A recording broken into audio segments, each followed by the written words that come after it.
Malin Kundang. Pernahkah kamu lihat batu ini tapi tak tahu asal-usul ceritanya? Jadi, di sebuah kampung nelayan di pesisir Sumatera Barat, hiduplah seorang janda tua bersama anak sematawayangnya, yaitu Malin Kundang. Mereka hidup miskin namun penuh kasih sayang. Malin tumbuh sebagai anak cerdas dan bercita-cita tinggi. Suatu hari, ia memutuskan merantau demi mengubah nasib. Dengan pelukan terakhir dari ibunya, Malin berlayar meninggalkan kampung halaman, membawa harapan besar di dadanya. Tahun demi tahun pun berlalu, sang ibu menunggu di tepi pantai, menatap cakrawala setiap senja, berharap Malin akan pulang. Rambutnya memutih, tubuhnya menua, namun cintanya tak pernah pudar. Hingga akhirnya sebuah kapal megah bersandar di pelabuhan. Dari dalamnya turun seorang pria berpakaian mewah bersama istri cantiknya. Itu Malin anak yang lama ditunggu, tapi saat sang ibu menyambut dan memeluknya, Malin Kundang justru malah mendorongnya. "Siapa kamu? Aku tak kenal wanita pengemis seperti kamu," ucapnya dingin. Bukannya malah membantu, istrinya malah menatap jijik, dan Malin malu mengakui ibunya di depan orang banyak. Hati sang ibu pun hancur seketika. Ia tak marah, hanya menengadah ke langit dan berbisik, "Jika dia memang anakku, biarlah Tuhan menunjukkan kebenarannya." Langit pun mendadak gelap, angin berhembus kencang, dan petir menggelegar. Ombak mengamuk dan mengguncang kapal besarnya itu. Dan dalam sekejap, tubuh Malin Kundang pun mematung. Ia berubah menjadi batu, membeku dalam posisi bersimpuh di tepi pantai. Bagi masyarakat sekitar, batu itu bukan sekedar legenda, tapi peringatan nyata bahwa seberapa tinggi pun kamu terbang, jangan pernah melupakan tanah asal dan orang tua yang membesarkanmu. Malin Kundang kini abadi bukan sebagai pahlawan, tapi sebagai simbol dari kutukan anak durhaka. Tangkuban Perahu. Jika tadi bercerita tentang pemuda bernama Malin Kundang, maka sekarang bercerita tentang pemuda bernama Sangkuriang. Di tanah Sunda, hiduplah seorang pemuda sakti bernama Sangkuriang yang jatuh cinta pada seorang wanita cantik yang bernama Dayang Sumbi, teman-teman. Mereka hampir menikah hingga suatu hari Dayang Sumbi menyadari bekas luka di kepala Sangkuriang. Luka yang ia kenal betul, karena Sangkuriang adalah anak kandungnya yang telah lama hilang. Dengan hati hancur, Dayang Sumbi menolak pernikahan itu dan memberi syarat mustahil.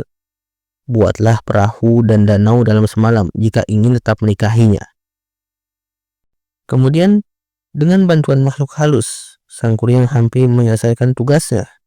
Namun Dayang Sumbi menipu dengan membuat fajar palsu, membakar jerami, dan menabuh lesung agar ayam berkokok.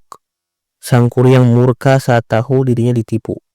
Ia menendang perahu besar itu hingga terbalik, dan perahu tersebut menjambah menjadi sebuah gunung. Gunung ini dikenal sebagai Tangkuban Perahu, gunung terbalik yang menyimpan kisah cinta terlarang antara ibu dan anak yang tak pernah seharusnya bersatu. Timun Emas. Di sebuah desa di Jawa Tengah, hiduplah seorang nenek tua yang sangat mendambakan anak. Suatu hari ia bertemu raksasa jahat yang memberinya biji timun ajaib. Dengan syaratnya, anak yang lahir dari timun itu harus diserahkan saat beranjak dewasa. Dari timun emas yang tumbuh, lahirlah seorang gadis cantik yang diberi nama Timun Emas.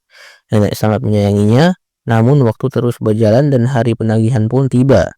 Sang raksasa datang menuntut janjinya, tapi nenek tak rela kehilangan cucunya. Dengan 4 benda dari petapa, yaitu biji timun, jarum, garam, dan terasi, Timun Emas melarikan diri ke hutan. Saat raksasa mengejarnya, ia melempar satu persatu benda itu, menumbuhkan hutan lebat, lautan lumpur, dan pegunungan api untuk menghalangi langkah sang raksasa. Akhirnya terasi yang dilempar menciptakan lautan mendidih yang menenggelamkan raksasa ke dasar bumi. Timun Emas pun selamat dan hidup bahagia bersama neneknya. Kisah ini abadi sebagai simbol keberanian, kecerdikan, dan cinta tanpa syarat. Danau Toba. Pernahkah Anda mendengar nama danau ini? Tapi tahukah Anda ada kisah dibalik dari terciptanya Danau Toba ini? Dan kisah ini menjadi legenda, yaitu kisah Danau Toba. Jadi dahulu kala, ada seorang pemuda nelayan hidup sendiri dalam kesederhanaan. Suatu hari, ia menangkap ikan emas ajaib yang berubah menjadi wanita cantik. Sang wanita mengaku berasal dari dunia lain dan bersedia menjadi istrinya dengan satu syarat, yaitu jangan pernah mengungkap asal-usulnya kepada siapapun. Mereka hidup bahagia dan dikaruniai seorang anak laki-laki. Namun sang anak tumbuh keras kepala dan sering membuat masalah. Hingga suatu hari sang ayah dalam kemarahan memaki dasar anak ikan. Ucapannya membuat bumi bergetar. Sang istri menangis kecewa karena janji telah dilanggar. Ia pun kembali ke wujud aslinya dan menghilang ke dalam tanah. Sementara hujan deras turun tanpa henti. Desa mereka perlahan tenggelam, menyisakan sebuah danau luas yang kemudian dikenal sebagai Danau Toba. Di tengah danau ini berdirilah Pulau Samosir, tempat anak mereka diyakini menghilang. Danau Toba menjadi pengingat bahwasanya satu janji yang dilanggar bisa menenggelamkan seluruh kebahagiaan. Roro Jonggrang. Pasti kalian semua tahu Candi Prambanan, tapi nggak semua tahu kisah di baliknya. Roro Jonggrang adalah kisah di mana Candi Prambanan terbentuk. Jadi pada awalnya, ia dipinang oleh Bondowoso, yaitu sang penakluk. Meski dipaksa menerima, Roro Jonggrang punya rencana untuk menolaknya secara halus. Ia mengajukan syarat yang mustahil. Bandung harus membangun 1000 candi dalam satu malam. Dengan kekuatan gaib, Bandung memanggil para jin dan mulai membangun candi demi candi yang bisa berdiri kokoh. Dan menjelang fajar tiba, hanya tinggal satu lagi candi yang akan jadi. Kemudian karena tak ingin pernikahan itu terjadi, Roro Jonggrang memerintahkan para wanita membakar jerami dan menumpuk padi agar ayam berkokok lebih awal, menipu para jin bahwa pagi telah tiba. Jin-jin pun kabur dan pembangunan pun gagal. Saat mengetahui pengkhianatan itu, Bandung murka dan mengutuk Roro Jonggrang menjadi batu, dan lengkaplah candi ke-1000. Kini patung seorang wanita berdiri di Candi Prambanan sebagai saksi bisu cinta yang tertolak karena tipu daya. Batu menangis. Jadi, di sebuah desa di Kalimantan, hiduplah seorang gadis cantik bersama ibunya yang sudah tua dan miskin. Sang ibu bekerja keras, namun sang anak tumbuh menjadi sombong dan malu pada ibunya yang berpakaian lusuh. Suatu hari mereka pergi ke pasar. Dalam perjalanan, sang ibu dan penuh kasih memperkenalkan diri sebagai ibunya. Namun gadis itu mengelak dengan wajah marah dan jijik, menyebut sang ibu sebagai pengemis jalanan. Hati sang ibu pun hancur. Dan air mata yang mengalir, ia menengadah dan berdoa dalam kesedihan yang dalam. Tiba-tiba langit menggelap, guntur bergemuruh, dan tubuh sang gadis mulai mengeras. Ia menangis dan memohon ampun, tapi semuanya sudah terlambat. Tubuhnya berubah menjadi batu yang terus mengeluarkan air dari celah-celahnya. Orang-orang menyebutnya batu menangis sebagai simbol dari penyesalan abadi karena telah mengingkari cinta suci seorang ibu. Keong Emas. Karena saya targetnya membuat video ini sampai 8 menit, maka saya akan menyingkat cerita untuk Keong Emas dan Nyi Roro Kidul. Jadi, ada seorang yang bernama Putri Canda Kirana yang dikutuk jadi Keong Emas dan dihanyutkan ke sungai.